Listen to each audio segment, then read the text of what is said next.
Morning में Jayaprakash Tiwari class 8 और प्रेमचंद जी के साथ 2 दिन।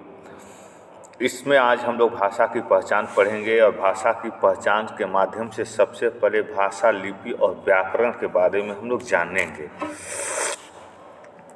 भाषा वह माध्यम है जिसके द्वारा मनुष्य अपने भावों को, विचारों का आदान प्रदान करता है। और भाषा के रूप, भाषा मुख्यतः 2 प्रकार के होते हैं, 2 रूप होते हैं, मौखिक भाषा और लिखित भाषा। एक तीसरा भाषा भी अब बढ़ गया है, वो होता है सांकेतिक भाषा। तो हम यहाँ लिखित भाषा और मौखिक भाषा के बारे में ही पढ़ेंगे। मौखिक भाषा क्या है? जो भाषा बोलकर प्रकट की जाती है उसे मौखिक भाषा कहते हैं। इसमें व्यक्ति बोलकर अपनी बात करता है, कहता है और श्रोता सुनकर उसकी बात को समझता है। उदाहरण जैसे वार्तालाप करना, काव्य पाठ करना, भाषण देना, रेडियो का प्रसारण सुनना, नाटक देखना, ये सब मौखिक भाषा के अंतर्गत आते हैं। लिखित भाषा, जो भाषा लिखकर प्रकट की जाती है उसे लिखित भाषा कहते हैं। इसमें व्यक्ति लिखकर अपनी बातों को कहता है, विचारों को व्यक्त करता है।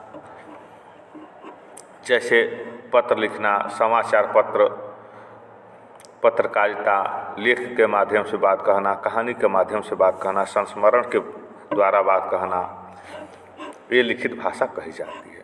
इसके सिवा एक मौखिक भाषा भी होती है, जिसमें सांकेतिक भाषा भी होती है, जिसमें हम अपने विचारों को केवल सांकेत के माध्यम से, सांकेतिक माध्यम से कहते हैं। मान्यता प्राप्त भाषाएं कौन कौन सी हैं, इसके बारे में हम जानेंगे।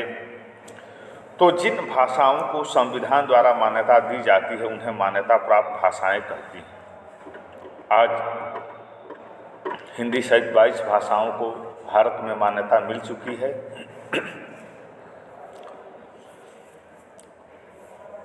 भारतीय संविधान में 22 भाषाओं को मान्यता दी गई है। ये इस प्रकार हैं: हिंदी, असमिया, बांग्ला, गुजराती, बोडो, डोगरी, कन्नड़, कश्मीरी, कोंकणी, पंजाबी, उर्दू, मैथिली, मलयालम, मणिपुरी, मराठी, नेपाली, उड़िया, संस्कृत, तमिल, तेलुगु, संथाली तथा सिंधी। बोली किसे कहते हैं? तो बोली जो भाषाएं क्षेत्र विशेष में प्रचलित होती हैं लेकिन संविधान द्वारा मान्यता प्राप्त नहीं होती, उन्हें बोली कहा जाता है या कहते हैं। यह भाषा का अल्प विकसित रूप होती है, जैसे अवधी, ब्रज, भोजपुरी, कनौजी, मगही, बुंदेली, भांगरू, बघेड़ी, मारवाड़ी, मेवाती आदि बोलियों के उदाहरण। अब हम लोग लिपि के बारे में जानेंगे। लिपि उच्चरित ध्वनियों को लिखने की विधि को हम लिपि कहते हैं या लिपि कहा जाता है। प्रत्येक भाषा की अपनी लिपि होती है। हिंदी भाषा की लिपि देवनागरी है। कुछ भाषाओं और उनकी लिपियों के नाम इस प्रकार हैं। जैसे भाषा देखिए, लिपि देखिए। भाषा में संस्कृत, इसकी लिपि है देवनागरी। कश्मीरी, इसकी भी लिपि देवनागरी होती है। नेपाली, इसकी भी लिपि देवनागरी होती है। मगही, इसकी भी लिपि देवनागरी होती है। बांग्ला, इसकी लिपि बांग्ला है। उर्दू की लिपि फारसी होती है। जर्मन की रोमन होती है। वैसे ही मराठी भाषा की भी लिपि देवनागरी होती है। कोंकणी की भी देवनागरी होती है। संथाली की भी देवनागरी होती है। बोडो की देवनागरी होती है। पंजाबी की गुरुमुखी होती है और अंग्रेजी की रोमन और फ्रांसीसी की भी रोमन होती है। अब देवनागरी लिपि की विशेषताएं हैं। देवनागरी लिपि विश्व की एकमात्र वैज्ञानिक लिपि है। इस लिपि के अंतर्गत एक ध्वनि के लिए एक ही चिन्ह निर्धारित है। इसके लेखन और मुद्रण में एक रूपता होती है। एक बाएं से दाएं लिखी जाती है। यह बाएं से दाएं लिखी जाती है। व्याकरण क्या है? तो व्याकरण वह शास्त्र है जो भाषा को शुद्ध शुद्ध लिखना, पढ़ना और बोलना सिखाता है। दूसरे शब्दों में यह भाषा के शुद्ध प्रयोग का ज्ञान कराता है। यह हमें बताता है कि भाषा में किस शब्द का प्रयोग कब, कहाँ और कैसे करना है। इस प्रकार व्याकरण की निम्नलिखित विशेषताएं हैं। व्याकरण भाषा की नियम बताता है। यह वाक्यों में शब्दों के शुद्ध प्रयोग का ज्ञान कराता है। व्याकरण वर्ण, शब्द और वाक्यों का प्रयोग के नियम को बताता है या अवगत कराता है। व्याकरण के 3 अंग हैं: वर्ण विचार, शब्द विचार और वाक्य विचार। अब चलिए आओ करें 7। भाषा किसके आदान प्रदान का माध्यम है? तो बताया गया प्यारे बच्चों की भाषा भाव और विचार के आदान प्रदान का माध्यम है। तो इसके लिए ऑप्शन सही होगा भाव और विचार। ख है भाषा के कितने मुख्य रूप हैं? तो भाषा के मुख्य रूप आपके पुस्तक में 2 दिया गया है, लेकिन कहीं कहीं किन्हीं पुस्तकों में 3 भी दिया है। तो आपके लिए ऑप्शन सही होगा 2। इसमें से कौन सा लिखित भाषा का उदाहरण नहीं है? तो समाचार पत्र भी लिखित भाषा है, पत्रिकाएं भी लिखित भाषा है, लेख भी हम लिखित भाषा में लिखते हैं, लेकिन रेडियो प्रसारण हम केवल मौखिक भाषा में सुनते हैं। तो इसके लिए ऑप्शन सही होगा मौखिक भाषा। इनमें से कौन सा मौखिक भाषा का उदाहरण नहीं है? रेडियो भी मौखिक होता है, फिल्म देखना भी मौखिक होता है, नाटक देखना भी मौखिक होता है, लेकिन पत्र लिखना मौखिक भाषा का उदाहरण नहीं है, यह लिखित भाषा होता है। तो इसमें पत्र पर टिक लगाएंगे, सही का चिन्ह लगाएंगे। मनुष्य ने सबसे पहले क्या सीखा होगा? तो मनुष्य ने सबसे पहले क्या पढ़ना सीखा होगा, क्या लिखना सीखा होगा या गाना सीखा होगा? तो नहीं प्यारे बच्चों, मनुष्य ने सबसे पहले बोलना सीखा होगा, इसलिए ऑप्शन सही होगा बोलना। आओ करें 8। निम्नलिखित प्रश्नों के लिए उचित विकल्प का चयन कीजिए। ध्वनियों को लिखने की विधि को क्या कहा जाता है? प्यारे बच्चों बताया गया है अभी कि ध्वनियों को लिखने की विधि को हम लिपि कहते हैं। तो ऑप्शन सही है लिपि।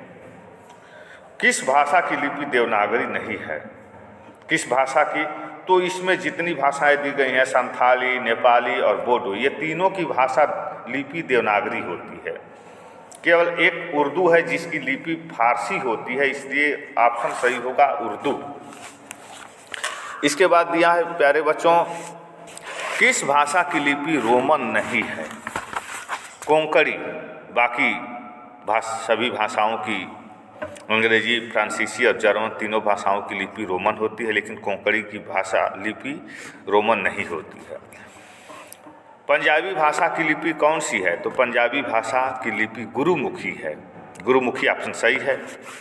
किस लिपि को सबसे वैज्ञानिक माना जाता है? प्यारे बच्चों देवनागरी लिपि को वैज्ञानिक लिपि कहा जाता है, तो इसलिए देवनागरी लिपि सही होगा। आओ करें 9। व्याकरण के कितने अंग हैं?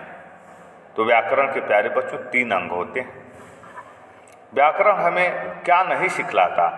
शुद्ध शुद्ध नाचना, क्योंकि व्याकरण से शुद्ध लिखना, शुद्ध पढ़ना और शुद्ध बोलना हम तीनों सीखते हैं, लेकिन नृत्य करना, नाचना हम नहीं सीखते हैं, इसलिए ऑप्शन सही होगा शुद्ध शुद्ध नाचना।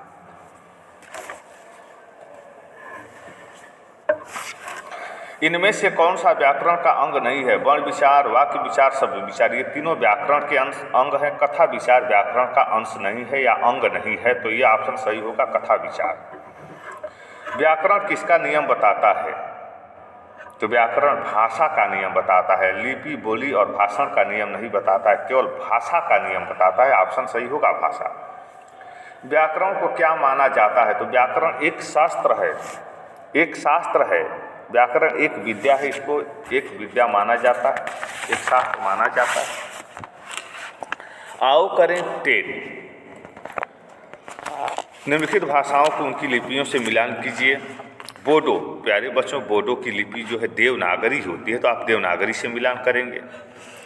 बांग्ला, बांग्ला की लिपि बांग्ला होती है। पंजाबी की लिपि गुरुमुखी होती है, तो आप गुरुमुखी से मिलान करेंगे।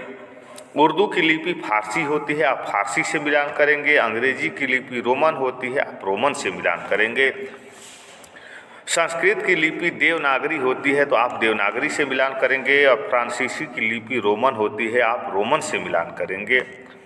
मराठी की भी देवनागरी लिपि होती है, इसलिए देवनागरी से मिलान करेंगे। अब देखिए आओ करें 11।